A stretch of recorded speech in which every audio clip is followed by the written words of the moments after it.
தமிழக பாஜக சார்பில் தேசிய கல்விக் கொள்கை மும்மொழிக் கொள்கைக்கான ஆதரவு கையெழுத்து இயக்கம் தமிழக மக்களிடையே ஒரு பெரிய வரவேற்பை பெற்றுள்ளது.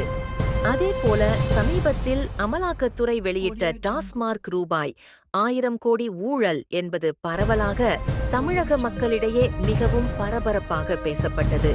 இந்த சூழ்நிலையை எப்படியாவது மடைமாற்ற வேண்டும் என்ற நோக்கத்தோடு தமிழக அரசு தென் மாநிலங்களில் உள்ள முக்கிய அரசியல் தலைவர்களை அழைத்து பேச ஏற்பாடு செய்திருந்தனர்.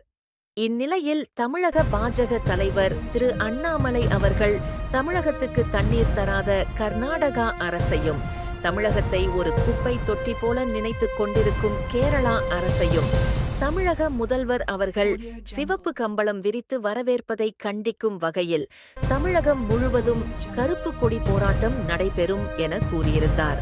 அதன் அடிப்படையில் இன்று ஈரோடு வடக்கு மாவட்ட பாஜக சார்பில் பவானி, அந்தியூர், கோபிசெட்டிப்பாளையம், பவானிசாகர் உள்ளிட்ட அனைத்து சட்டமன்ற தொகுதிகளிலும் உள்ள ஊராட்சி பூத் அளவில் பாஜகவினர் கருப்பு கொடி போராட்டம் நடத்தினர்.